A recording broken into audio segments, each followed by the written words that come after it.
Age-related macular degeneration, also known as AMD, is the leading cause of blindness in people over age 50, and it's widespread, impacting 11 million people in the US alone. By the year 2020, it is projected that 196 million people worldwide will have AMD. Over the past decade, anti-VEGF therapies have been revolutionary in the treatment of wet AMD.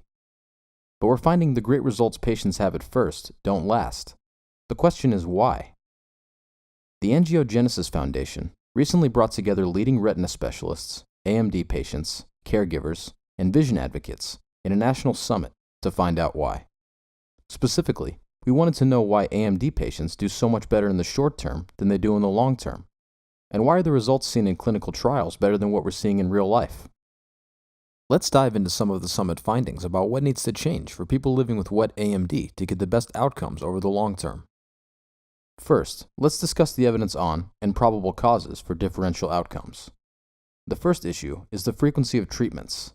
There is a correlation between the frequency of treatments and better outcomes. Yet treatment frequency can create problems for patients, their caregivers, and also the physicians themselves. Patients have feelings of despair about getting treatment.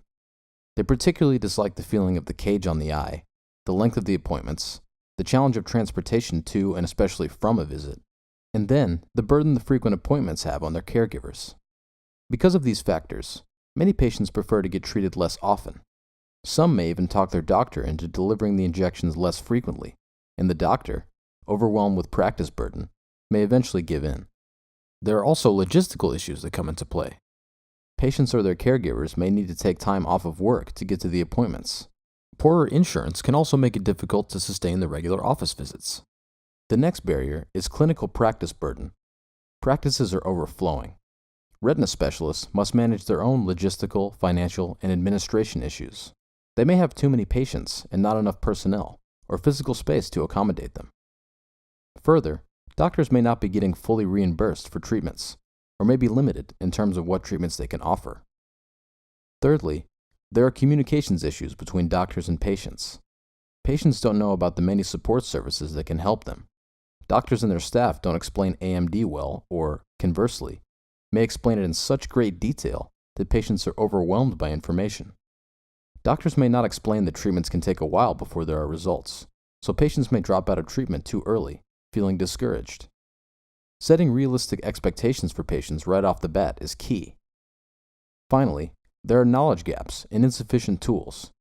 Gaps in knowledge can cause doctors to practice differently, which contributes to differential outcomes. We don't understand the various distinctions in AMD's pathophysiology or the many subtypes of the disease. Tools can also be improved. We lack tools for detection, in particular early detection, and we lack tools for monitoring efficiently and effectively. We also have a gap in treatment for dry macular degeneration, and an important question is, are there things other than injections that could be given earlier? Now, let's talk about what can be done to fix these problems leading to differential outcomes. First, we can develop the clinical practice guidelines incorporating the latest research studies. We can enlist professional groups such as the American Society of Retina Specialists or the American Academy of Ophthalmology. Other groups, like the Retina Society, the Macular Society, the American Macular Degeneration Foundation, and Lighthouse Guild could help with this. Second, we can prioritize getting better data on how patients fare over the long term. This can happen by mining data from existing electronic medical records and also by conducting comprehensive long-term studies. Next, we must improve early detection and clinic overload. We also need to treat the whole patient, not just the eye. This means improving patient education and working closely with advocacy groups to ensure patients are getting all the information they need to thrive. Finally, it's important to increase AMD awareness in our society through integrated media campaigns, increasing the number of vision-friendly online resources, and raising awareness of AMD among medical students. As the prevalence of AMD increases, the problems associated with treating the disease will magnify. As a community, it's time to address these core problems that prevent people living with AMD from having the best possible outcomes.